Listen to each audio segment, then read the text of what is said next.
One. Okay, here we go. What's up, everybody? My name is Dani, and thank you so much for joining the Light Psyde. Today we have Jillie Johnston, Worthiness Coach, van life liver, and podcaster to join us. And I'm so excited to talk to her because there's so many things to talk about today and bring to you. So I'm so excited to welcome Jillie. Yay. Thank you so much for having me. I'm so excited to be here. Yay, this is so exciting. This is so awesome. Okay, so and I just want to kind of start with like a little bit of your background and your story. So you were a D1 athlete. Let's start Mhm. there. That's pretty awesome. Yeah. So yeah, I grew up playing soccer and like from a very young age. Like I think I started in like, I don't know, third grade, second grade, something like that. And then all of a sudden someone told me that I had potential, and I like latched onto that and was like, oh my gosh, this would be so cool. And so when I was in like seventh grade, I decided I wanted to make varsity as a freshman, and I would do whatever it took in order to get there, within reason. And then when that happened, I was like, I want to be a Division I athlete, and I'm going to do whatever it takes to get there within reason. And then I did that. And so I grew up I was playing on 3 to 4 teams. I was practicing 3 to 4 hours a day, at least, if not more than that. I was waking up in the morning at 5:30 before school to shoot at my rebounder, to practice juggling, to go on a run. I'd get home from practice, go on an additional run, or go to another practice. And it really kind of like what we were talking about before this, it shaped who I am, and like what commitment means, and what deciding means of what you want to do, and what sacrifice means. And so through fitness, through competition, through being as a part of a team, and being pretty successful at it, it shaped who I am, and it also shaped how I viewed my sense of self-worth and what I believed that I was worthy of, and where I found my worthiness, which like has been this whole last 10 years of my life undoing basically of what it did to me in that worthiness, in the productivity, in the results, and being so externally focused on where I found my worth, to then switching it to this internal focus. And so I'm so grateful for that experience. It was one of the hardest things I've ever done. And it gave me a lot. And so I'm excited and happy to be on the other side of it. Yeah. Now, I kind of want to come back to that after we get into how you got onto coaching, but remind Yeah. me, I want to come back to that piece. Yeah. And so is this how coaching developed? Like you coming into your own self-worth and figuring and unraveling and undoing that, and then wanting to help others with that? Yeah. So it was like, it's been a super interesting journey, and like actually a pretty long one. So after I graduated from college, I had a lot of these expectations. Like I've always had people say like, wow, you're going to do big things. You're made, like, you're really special. You're made for something greater. Like you're going to change the world. And I've like have had all of these kind of pressures and expectations put on me. And I always did what I was supposed to do. I graduated with honors. I've never been grounded in my life. I've never been to detention. I like have been as as as a good girl, right, my whole life. And I always did what I wanted to do, or what I was supposed to do, because I was hoping if I did that and I graduated, I would get a good job, I would find a house, I would find the man of my dreams, I would travel the world, and I would change the world. And I assumed that as soon as you graduated from college, that's what happened. And then all of a sudden I'm like, wait a second, where is it? Like, where is the thing that we've been told our whole life was coming if you just went to college and did what you were told and were the good girl, right? And so after I graduated, I was like working in in a couple restaurants. I was this older woman's like kind of companion, and I loved that, but I wasn't using my degree. And then I had all these shoulds and all these expectations that I was placing on myself that I internalized as other people placed them on me as I grew up. And all of a sudden, like, I had a meltdown. My parents were going through a divorce, so my whole world was turned upside down. And I was like, my relationships were in shambles. My relationship with myself was nowhere to be found. And there was one night where I was laying in bed and I was like, I was crying, and I was like, I just want someone to write me a love letter. I don't care who, I don't care what it really says. I need someone to tell me that they love me, why they love me, and that their love isn't going anywhere.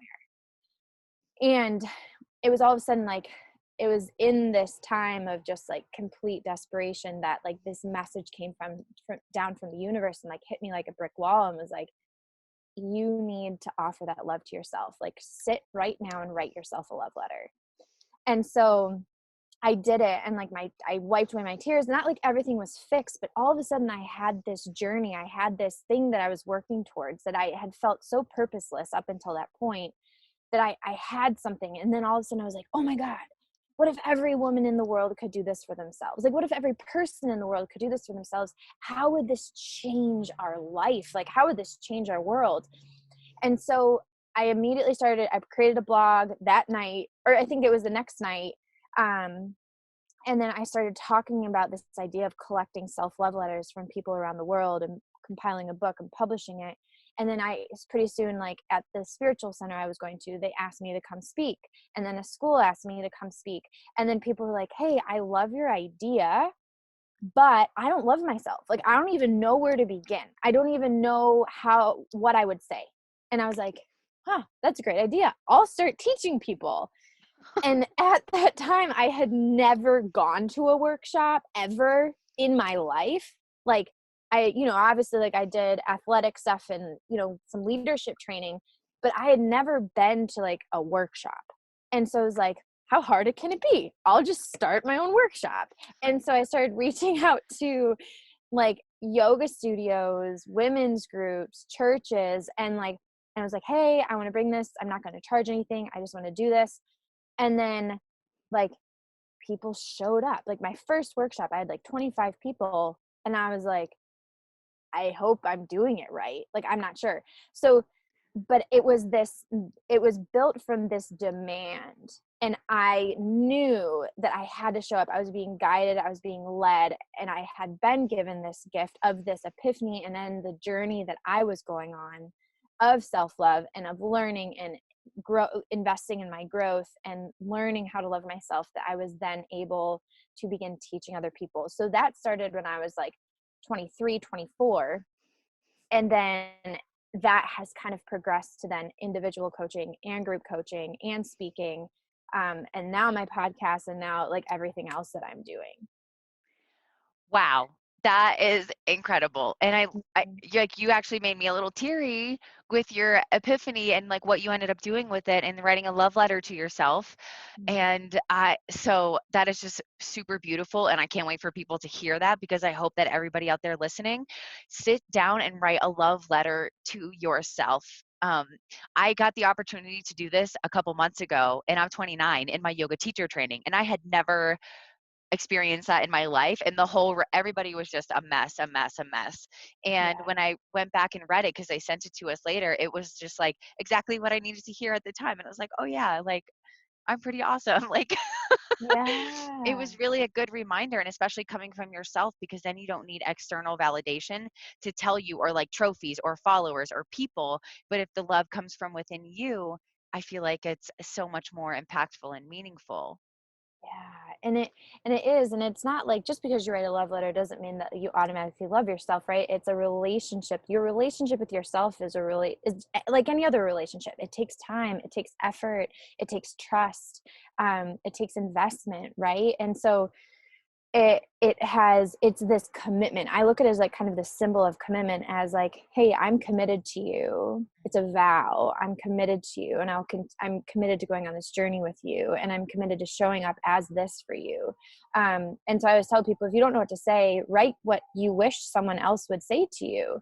And it's so beautiful. And so, yeah, I'm going to still, like, I have about 50 letters. And so if anyone ever, like, if you want to be part of this and you want to be part of this book, because it is something that I'm like still working towards, just like, it would be a donation that you would like donate your letter. It can be anonymous. It can have your name, whatever you want. But you can email it to me at Jillie@jilliejohnston.com, and you can be a part of it.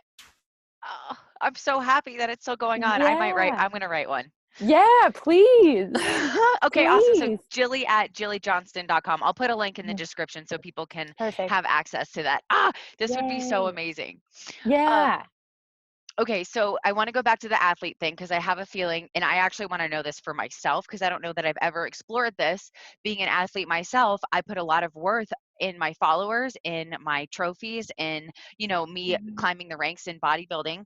But I'm really curious to hear about how you sort of unraveled this as an athlete. Yeah.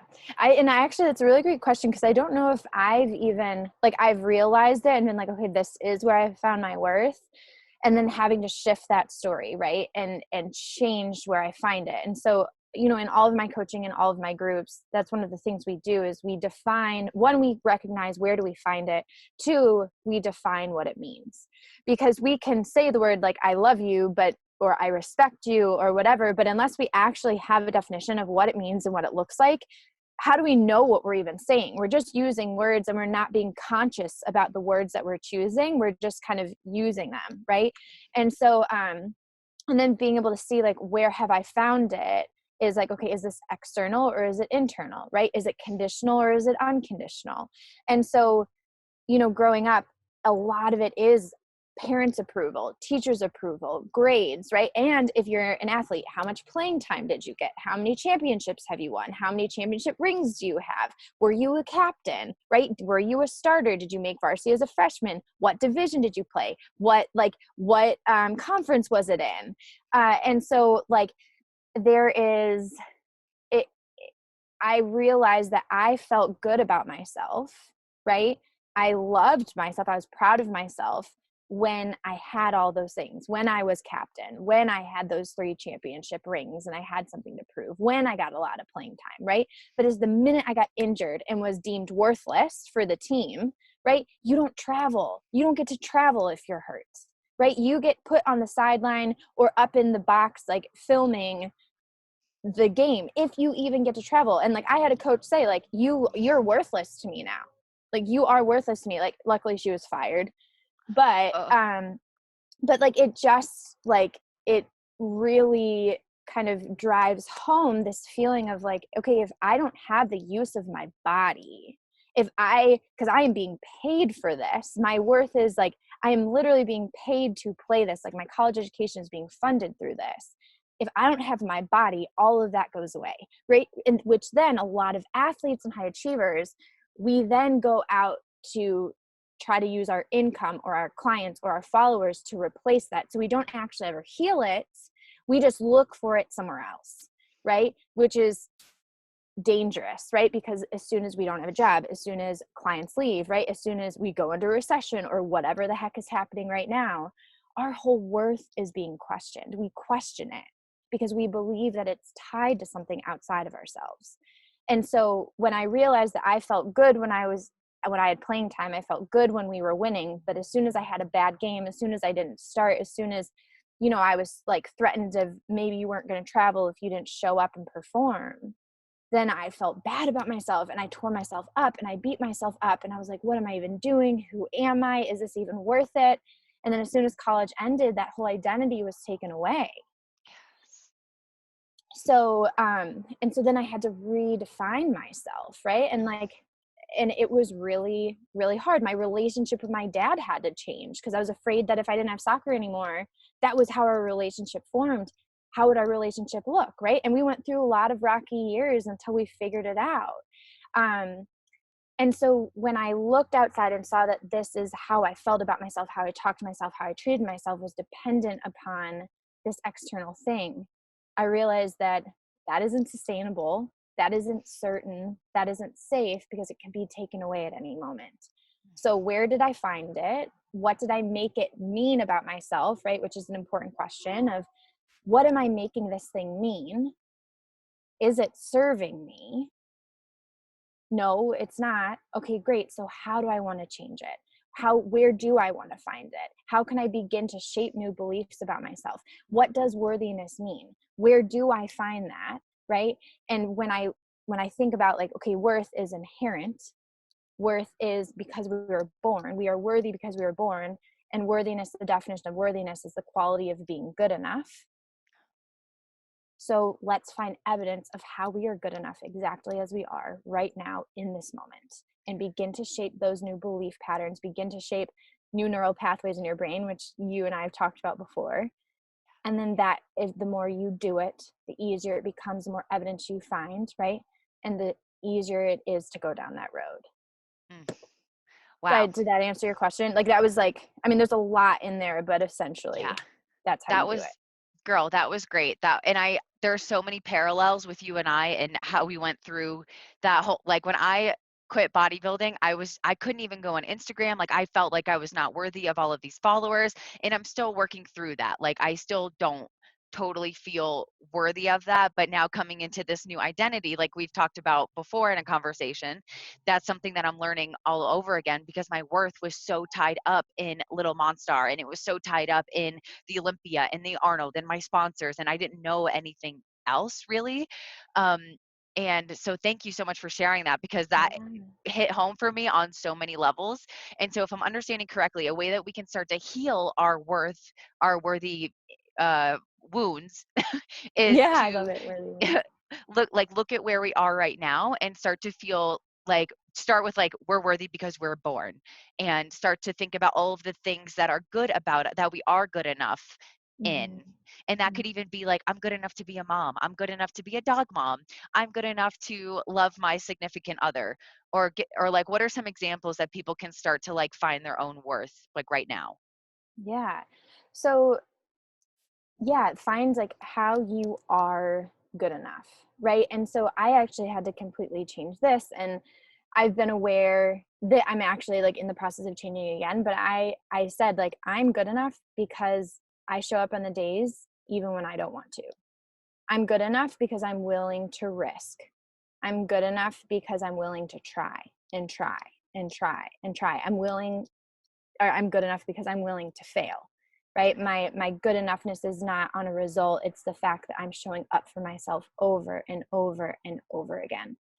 And so that is dependent upon me. That's not dependent upon anyone or anything else. I just have to wake up and I have to choose again. And guess what? If there's a day that I don't choose, like to show up anyway, I'm good enough because I have the awareness of it. I'm good enough because I know tomorrow I'm going to. I know I'm good enough because I know that this too shall pass and that this is temporary, and I love myself anyway.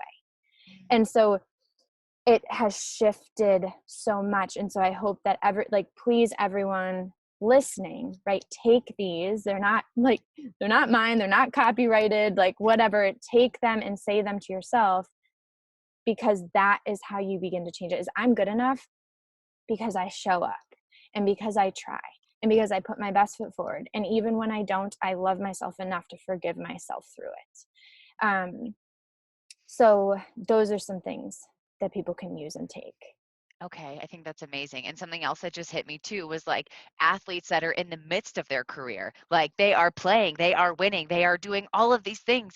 It would be so great for them to like switch their worthiness and kind of like, of course, like be excited about the game, be like, celebrate that they're doing so well, but then also to find worth in themselves as they're going through all of these careers. And as they're like starting to reach the top, I think it would be really, because like I didn't do that when I was going through things. I was just looking at the next game or the next show to do. So like Yeah. as athletes, and I'm sure I think a lot of people who are listening are bodybuilders or athletes of some kind, um, as they're going through their triumphs, what would be sort of a good, and I love how you said, I'm good enough to try, I'm good enough to have the awareness to do, and I love this affirmation too, like I am good enough to fill in the blank. I think Yeah. that's great. So for athletes right now that are climbing the ranks, that are doing really good, what's a way that they can like not fall into the trap that maybe you and I did? Yeah. So I think that a lot of times we look at it as like, when I hit my goal, I am worthy. Okay. And I invite everyone to flip that. I am worthy and I hit my goal. So when we take the pressure off that like, I need to do this, I have to do this, I have no other option than to do this. A lot of times we don't ease the pressure because we feel like, oh, like this whole saying, like I perform under pressure, right? Like I come in like at the last minute and as the underdog, right? And like you can still do that, but you don't need the pressure of allowing yourself to be defined whether you win or not, whether that trophy is yours or not. What if you built yourself up and said, I love myself and I'm worthy, and because I'm worthy, I'm putting my best foot forward. because I'm worthy, because I love myself, because I believe in myself, I'm going all in because I know that I am worthy of that love, that effort, that intention, right? There's a whole different energy to it. Like in, like if I were to have looked at it that way, right? Instead of like waking up and making a fear-based decision, like I need to go and do extra conditioning because I'm afraid, right? I'm afraid I'm not going to play. I'm afraid that I'm going to be left at home. I'm afraid that like there's a new coach coming on and I'm going to be cut or whatever else. If it's like, hey, no, like I love myself and I'm so excited for this opportunity and I know that I'm worthy and I know that regardless of what's going to happen, I'm going to make the most of it. I know that I'm going to play and I'm going out there because I want to be the best version of me that I can be. That's so different. Yeah. Yeah. It 100% is. It reminds me of the light side, dark side thing, Star Wars. So I used to think about this all the time. Like, am I getting on the stepper right now and doing cardio because I'm afraid to lose or because I love to win? And so it was like just the energy was so different in that just right there is like, are you afraid to lose in doing cardio, or do you love to win and do you love to be the best that you can be? Is that why you're doing cardio? And I think the fear and the love is like but we can choose that with anything. Like whether you're an athlete or whether you're cooking food, like are you eating because you're afraid to be overweight, or are you eating healthy because you like to feel good and comfortable in your body?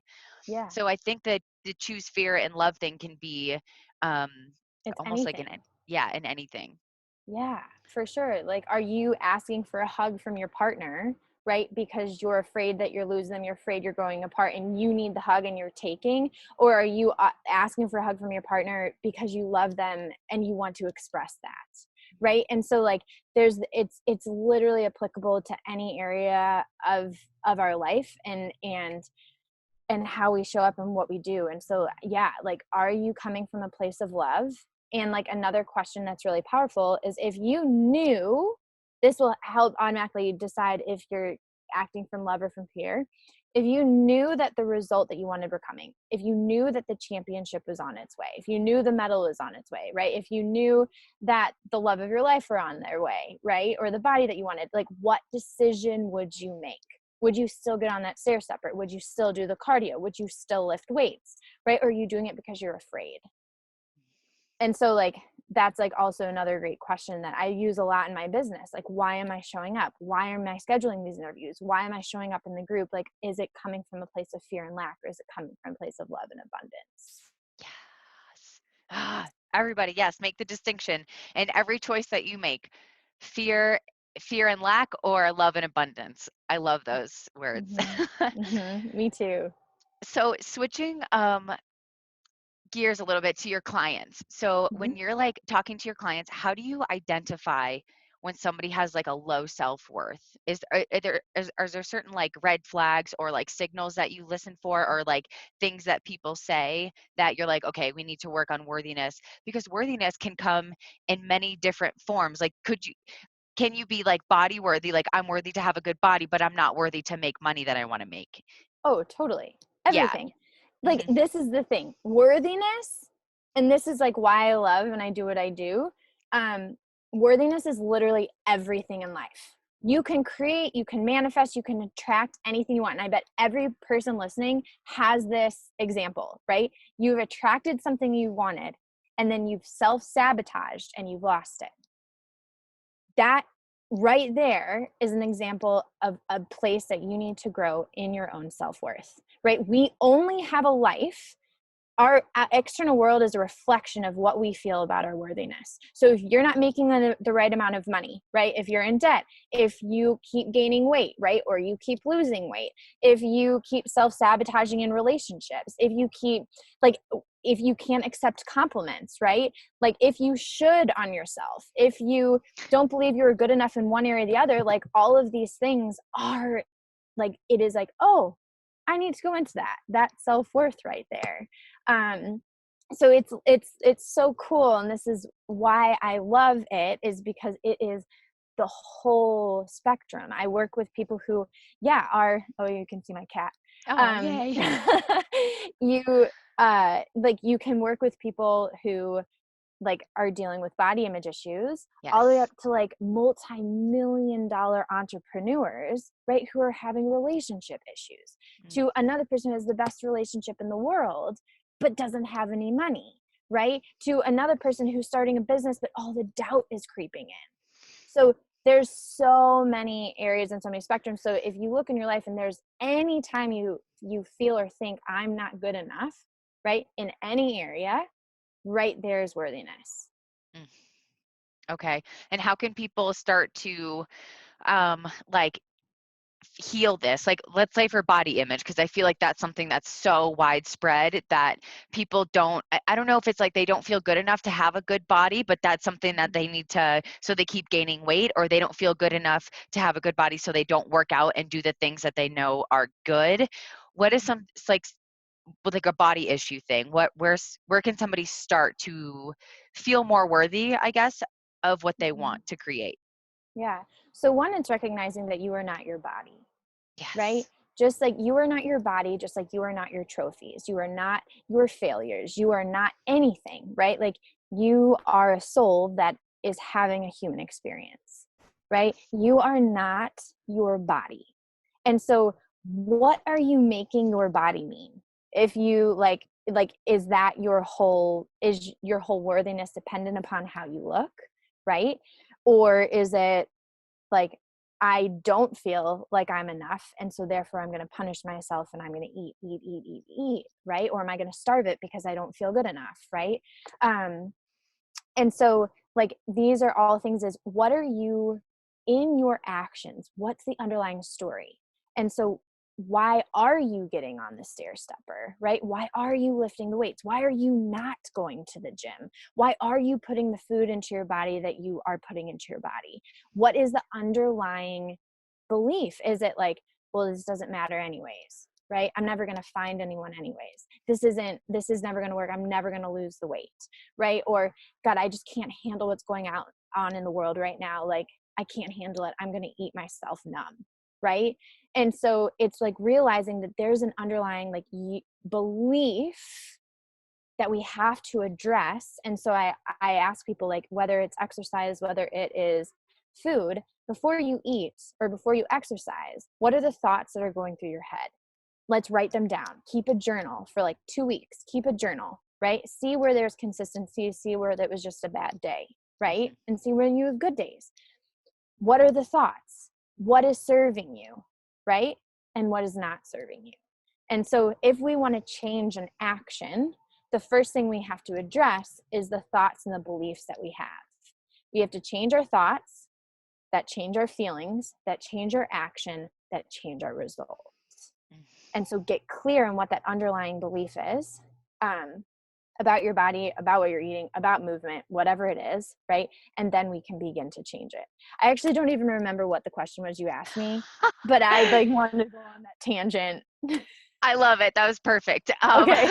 It was just about like, and I think that was, I think you answered my question. So like somebody who has a body image, Mm, worthiness issue, or anything really. So I think yeah. what I heard you say was it first starts with like identification, and first like becoming aware that there's an underlying belief, and whether you get that awareness through talking to a coach or writing down your thoughts for 2 weeks and seeing where there's consistency, almost playing like the observation queen or king, Yes. and Yeah. seeing what thoughts are replaying like before and after you work out. And then so once those things are identified, and we have the awareness, and we like know like there's a messed up money belief somewhere, what are some things that we can do to start to quiet that belief and bring in a new belief system? Is it like affirmations or meditation? How do we like reform different neural pathways so we think and believe differently? Yeah. So if it is like, first, like ask, like, is this serving me? Right. And if it's not serving you, then there's like 2 ways we can go here. One, prove it wrong.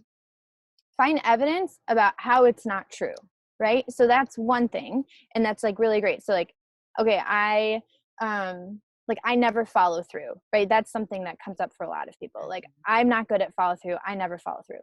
Okay, I want you to give me 5 examples and 5 pieces of evidence in your life of where you did follow through, right? Prove yourself wrong, because the thing is, we can focus, there's enough in our life that we can focus on whatever we choose. So if your focus is that I never follow through, you're going to find all the evidence in the world of how you never follow through. And 100%, there have been times that you followed through, right? And even saying like, I don't follow through, cool. Well, you just followed through and not following through. Like right there, I can tell you that you're wrong. And so so that's one area, right? Is prove yourself wrong. The other one is like using a bridge thought. So I don't follow through, right? And then it's like, okay, is that true? No, it's not all the time. I have these 5 pieces of evidence about when it is. So when do you follow through? Well, I follow through when I know that it's really important to me and it feels really aligned. Cool. So let's start there. I follow through when it feels really important to me and when it feels really aligned, right? I don't follow through when I overcommit myself. Okay, cool. So maybe we need to go into boundaries, right? Maybe we need to learn how to say no. And so like that would help you build that self-trust in yourself, communicate what you're needing from yourself and from other people, right? And then create healthy boundaries for relationships and be able to honor yourself at the same time. And so it's creating that bridge thought of, okay, I follow through when it's important to me, right? And it feels aligned. Awesome. So then I want you to find evidence about how that is true, right? When have you followed through when it feels aligned and it feels important to you? And start beginning to build that new neural pathway. So then whenever your mind goes to, I never follow through, you do that same practice over again. 5 new pieces of evidence about how that is not true. I do follow through when it's aligned and feels important to me. 5 new pieces of evidence about when that's true, right? And you begin to build it and do that every single time that you have that thought. Do it every single day and you'll begin to feel the shift. That's amazing. Thank you so much for that. I feel like I can think of ways in my own life that I can already start to use that information. And I love the way that you said, I trust myself too.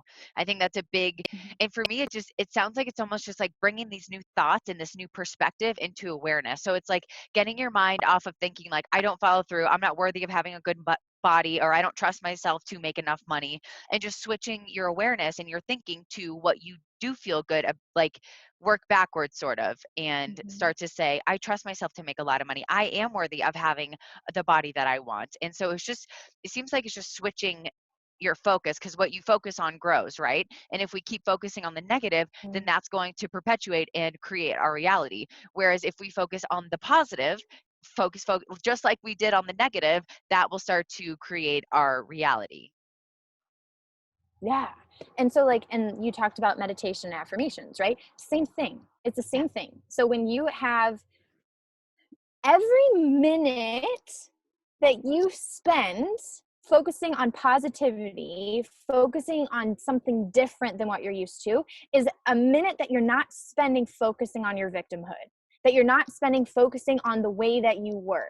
So some people say affirmations don't work. I personally believe that they do.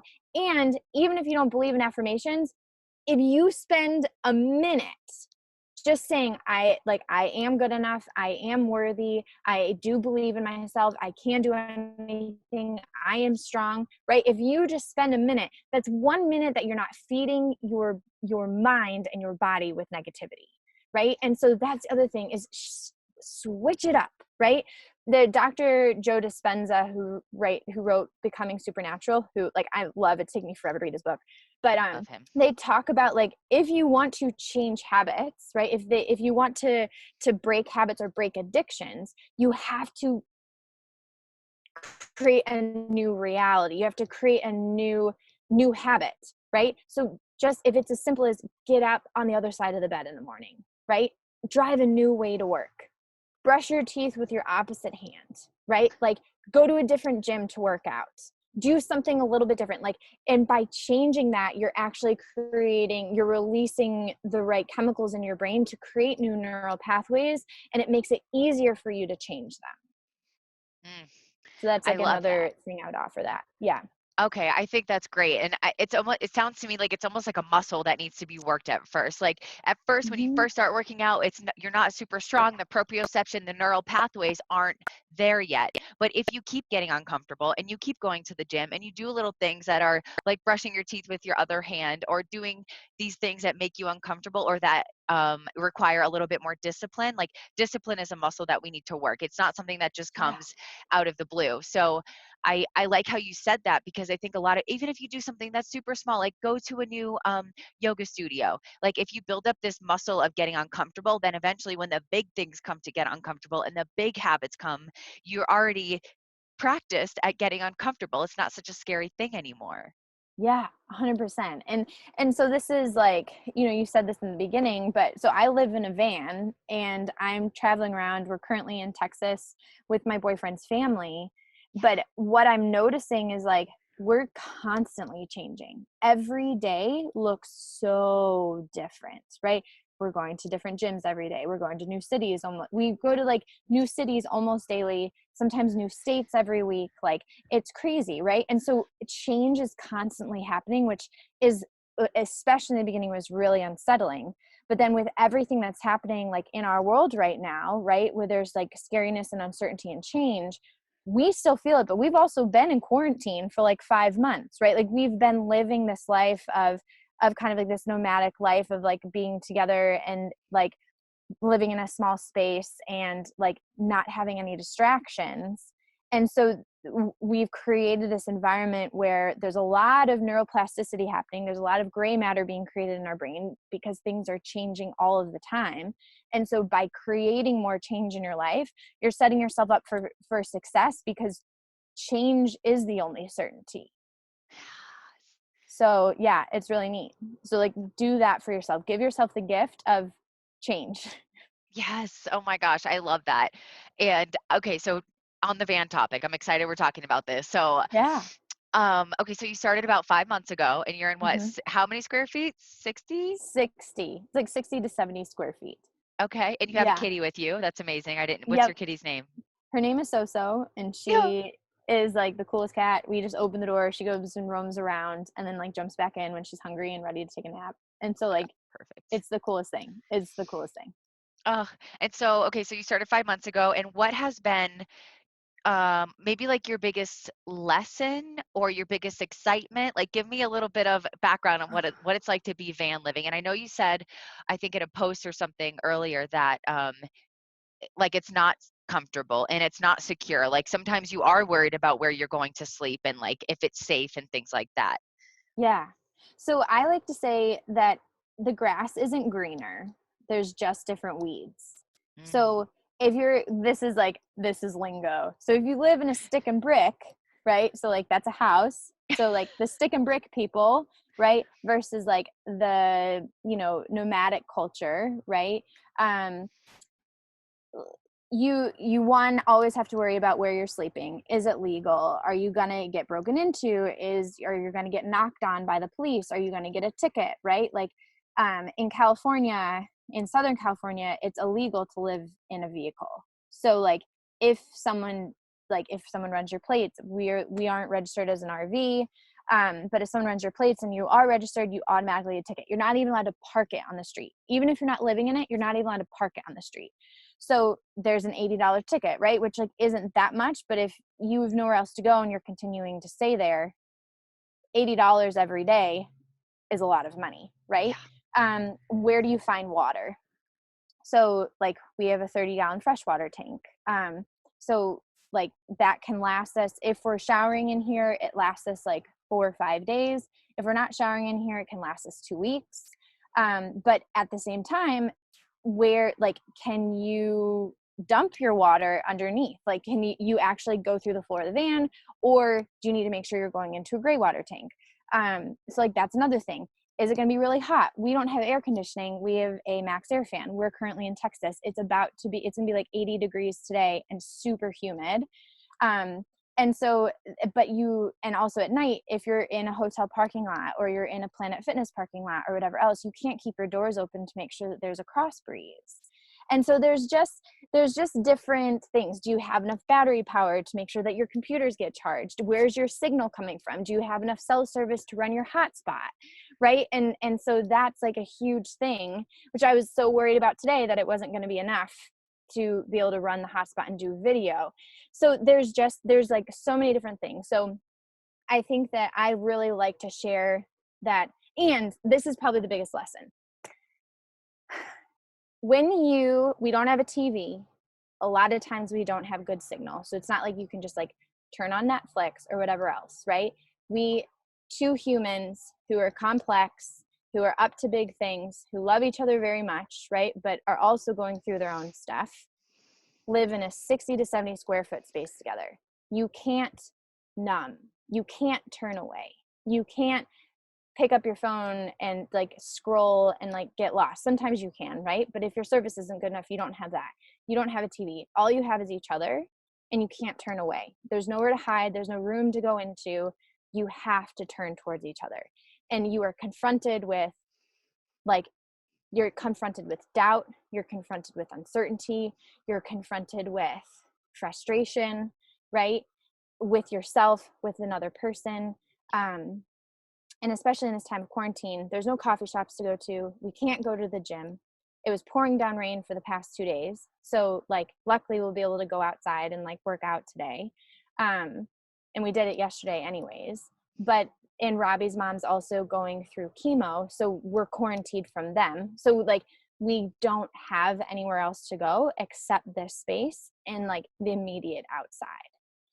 When there's no distractions, and you can't lean away from the discomfort, you can't numb and you can't escape, you have to lean into it. And so the amount of healing and the amount of just real, raw, authentic stuff that has come up for me, for him, for us together. And this whole time right now is like a whole other level, right? A whole other level that like we're learning and having to navigate through and come together on, right? And figure out how we're going to do that. It's so beautiful and it's so hard. And so I think that knowing that you're strong enough, that you're resilient enough, that you are worthy enough to lean into, and trusting yourself enough to lean into the pain, to lean into the discomfort, to lean into the fear, and still know you're going to be okay. That's been like, I think the biggest lesson and gift. And like, we're still going through it, you know? But I do know that like, there's no one else I'd rather be quarantined with. There's no one else that I'd rather do this with. Like, he is my best friend. He is everything, you know? And so the fact that like, after 5 months of being together nonstop, like we still can say like, we're more in love now than we were 5 months ago is like really huge, you know? So those are like some of just the realities of van life that no one ever talks about. Oh my goodness, that's amazing. Thank you for sharing that. Because like Yeah. in my world, I'm just like, I just want to go live in a van and travel the world and just be a hippie in my little VW and just do it. But it's like you bring up all of these things to really be concerned about. But is it like once you kind of learn like the ropes, like I'm sure the first month was like exciting and then learning a bunch of new things. But now, I mean, you create a lot from the road. Like I was part of your Worthiness Warrior Summit, and I know you consistently like put out so much content and plan all of these things for people, but you've been really able to like kill it and like not just be I guess like out in nature, just like not doing anything in the world really, but you're like really creating impact and change and like continuing to build your business every day, which is so inspiring to me. And then it makes me like be like, okay, well, I'm just at home, like I should be able to do this too, and there's somebody doing it in a van. So It's a great, thank you. So, like, thank you for like giving me that compliment. I receive it. Like, thank you for saying and noticing. Yeah, I think, well, a couple things. Like, one, Robbie still works. So like the days that he has off, it's really hard for me to work because we're like, let's go do. We don't get to do very often. And so I think that it's very different for the people who aren't working, like who are retired or chose to quit their jobs and like travel, it's very different. But the fact that like we're working and building a business and like, you know, we went into debt for the van and like now we're paying it off. I think that it's just different. But I mean, for me, when I'm out and like change is happening, like I use every lesson and I look at it like, okay, I know I'm not alone. Someone else needs to hear this. So how can I use this lesson that I'm learning to impact others, to share with others, to let them know that they're not alone? And I am a creative and I am a visionary. And so I like get divinely guided and I get divine ideas and then I act on them immediately. And so for me, it's like, if I don't have meaning, if I'm not serving, like that's one of my biggest values, then my life doesn't have purpose. Like I need to know that I'm serving and creating and giving, and serving people on a high level to like give my life like true meaning. Mm. And So what ways do yeah, you serve? Like what would you say are your ways that you serve or spread light? yeah. Like my highest value is love, like love, connection, right? And so I think the biggest way that I serve is like I am that. I am that. Like my whole goal in life is to be the highest version of love that I possibly can be, period. And so that is the biggest way I serve, is I am love and I offer love and I hold the space for love for every person that comes in contact with me. And to me, that's the only thing that I'm really worried about. And then my business has grown when I focus on that. Of course. And I feel like you give out love so many different ways, like on your podcast, one, like to your clients directly, in your Facebook groups, on social media, like, and I think that's such a beautiful thing to lead with. It's like to lead with your heart and to lead with love. And how could you ever go wrong? You know, like, and so many Yeah. people in the world need love. And however, if it comes in a written post or in a spoken word or in a conversation, I just think that the more love we have is better. Oh, totally. Like that's the way that the world needs to shift. And just like fear is contagious, love is contagious. You Yes. know, just like doubt is contagious, hope is contagious. And so if I can raise my vibration high enough that whether I'm having a conversation, you know, virtually, which is like the most beautiful, amazing, mind-blowing thing, or I I can feel walk the into same. the room, let me raise the vibration. Like I want to be the person that raises the vibration. I want to be the person that is magnetic and contagious. And then as soon as people leave me, they just want more, right? And they get to see that in Yes. themselves because all I am is a mirror for them of what's possible for them. And so like just having that intention and being very intentional in how I live and what I do and what I say is how I serve. Yes. I love that. And we talked a little bit about this yesterday, about your leaning into love conversation and like how do I phrase this? Okay, so like by you getting your vibration high and working every day to raise your vibration, then you are that. Like like it just permeates everybody's, vibrational state around you, whether it be through a conversation or client interaction. How are ways that you increase your vibration daily? Mm. So I have like a toolbox that I use. So one is having conversations like this, right? Like Hmm. there are, of course, there's days that we're going to wake up and feel off. It's normal, right? Life is 50-50. And so having the people in my back pocket that I know that I can call and say, okay, like, let's have this amazing conversation, right? It automatically raises my vibration. Meditation raises my vibration. Exercise, going on a run is huge for me.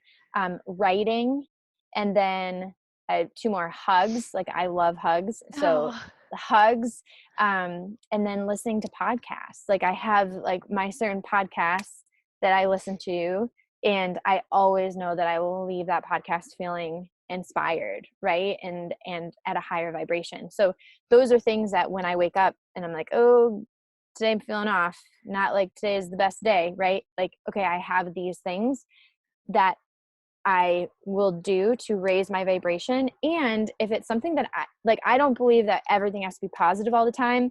I believe that it needs to be constructive. If I'm sitting in victimhood, it's not constructive, right? And sometimes we need to feel that. Sometimes we need to feel sorry for ourselves, give it a timeline, give it a deadline, right? And give yourself to that time and then get over it. Um, or like work towards that.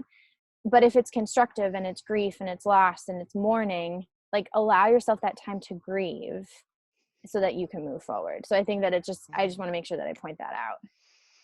I think the grieving is so important.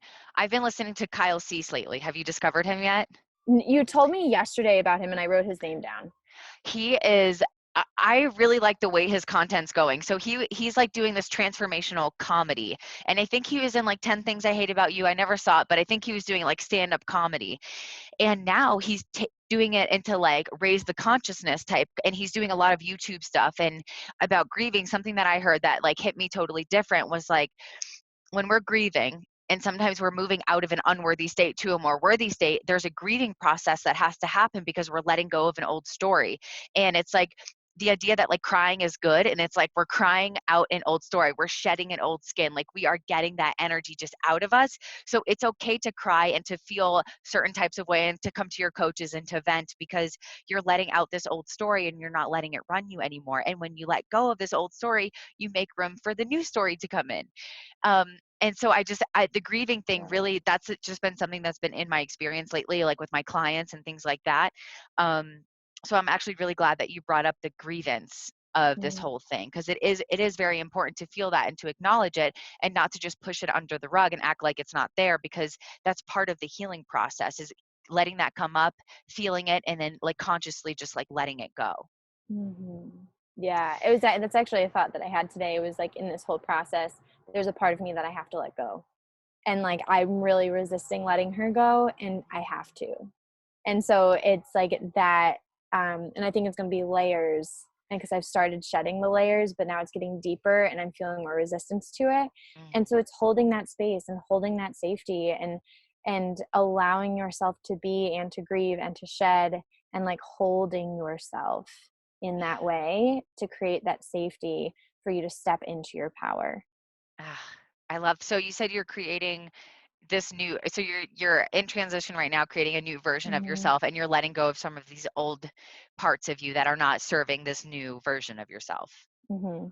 So what are some things that you're like what are one of the things that you're like, I need to let this part of me go? Doubt is a huge one. Yeah. And it's not like it's not like doubt is ever going to go away, but it's like to this level of doubt. It's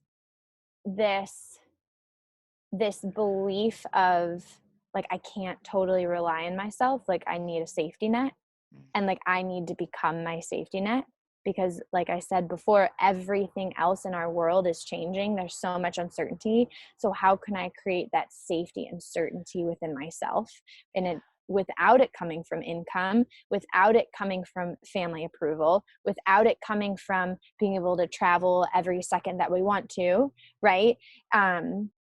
And just finding that safety and certainty within myself, and like stepping into my power. Like, when I think of her, right, when I think of the highest, like, badass woman that I am, right, there's been so many parts of me in the past 5 months that I've had to shed, and I've stepped into like nothing else I ever have, right? And I'm continuing to step in my power, and people feel it and they're experiencing it, which is reflecting in my business and my growth and the people I'm attracting into my life. And now it's at a whole new level. And so it's like the anxiety that I feel in my stomach knowing that it's coming, and also just like allowing myself, like recognizing, acknowledging it, knowing that it's here, and then doing the things that I need to do to build that belief, to build that confidence, to build that self-trust, and like step into her. Yeah. Powerful. I felt that. Yeah. Jesus. Yeah. Yeah. Nice. Yeah. So I just have like two more quick questions, and it's kind of about the van, because I'm curious. Yes. Yeah, totally. Bring it. Did you guys build that and remodel it all yourself? Mm-hmm. Ah, Yeah. And like, I didn't even know how to turn on power tools.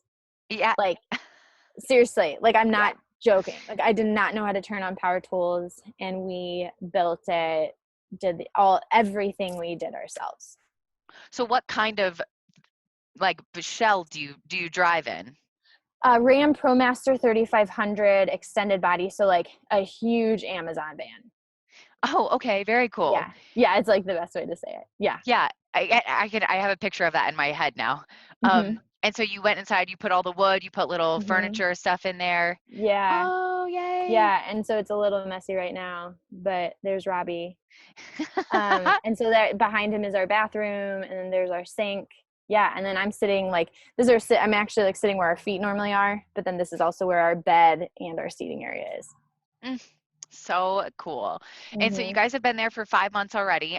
How long do you expect, or do you see like, do you think you're gonna be, what did you call it, a stick and brick Stick and person brick. soon? Yeah. Yeah. Not soon. I would say like, I don't know, 3 to 5 years is what I'm guessing.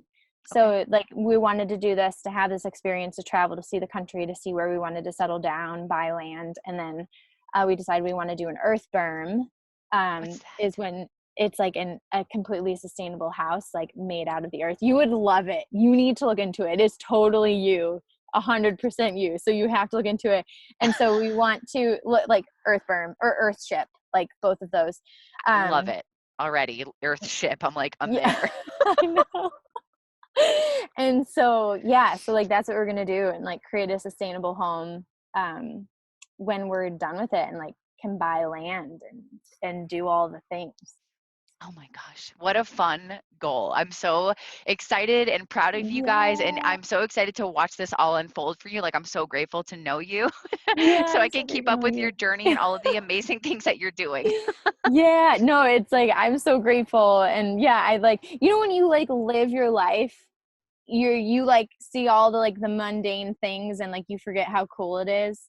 And like so it's always nice and so refreshing to be like, no, like your life is cool and people want to know what you're doing, you know? Yeah. Yes. And that's it. Yeah, that's a really good spot to be. Yeah. Um, so my last question is, um, how can people, this is about worthiness. So how can everybody out there start right now and start to feel more worthy? So I think it's kind of going back to some of the practices is, what are your I'm not good enough stories, right? Mhm. Like where do you find your worthiness now? And how can you begin to look inside yourself? How can you see that you're worthy because you're alive, right? I'm good enough because I show up, right? Like I'm good enough because I try, even if I fail, and start creating that for yourself, and find evidence how that is already true in your life today. Where have you shown up even on the days that you didn't want to? Where have you risked? Where have you tried something even though you thought you were going to fail? And then you did, and you showed up anyways, right? Mhm. Like, I want you to start, change that definition, change where you find it, and then find the evidence in your life of how that is actually true right now. And just inundate yourself and immerse yourself in people who are doing this work with you. Normalize what you're feeling, right? Like if you're down, if you struggle, like if you struggle with failure, if you struggle with doubt, if you struggle with any of that, that's normal. We all do. It's just the difference between like the people who truly believe that they're worthy and the people that don't, right? Or the people who love themselves and the people that don't. There's only one thing, and it's what they think and tell themselves, what Mhm. they make things mean. Just because you have doubt doesn't mean you don't love yourself or you're not worthy. Just because you fail doesn't mean you don't love yourself or you're not worthy, right? Don't make these things mean anything about you. They're just part of the human experience, and you're worthy because you exist. You're worthy because you're alive. Ah, thank you so much, Jilly. That was Yeah. amazing. And I'm going to use some of those for myself. Thank you very much. And Good. Good, good, good. so, where can people find you if they want to get onto some of your Facebook groups or your podcast? Like, how can people get more Jilly? Yeah. So my Instagram is at Jillie Johnston Coaching. So please, please, please follow me, reach out. Like I love to interact with people. Please let me know like, oh yeah, like this is what I think, or this is what I used or whatever. Like I'd be so grateful to know that I am, and honored to know that I'm a part of your journey and that you spent this time with us. And then my podcast is The Worthiness Mindset. podcast. So Dani is going to be on it, and she is on it. We recorded it. And so I'm so excited.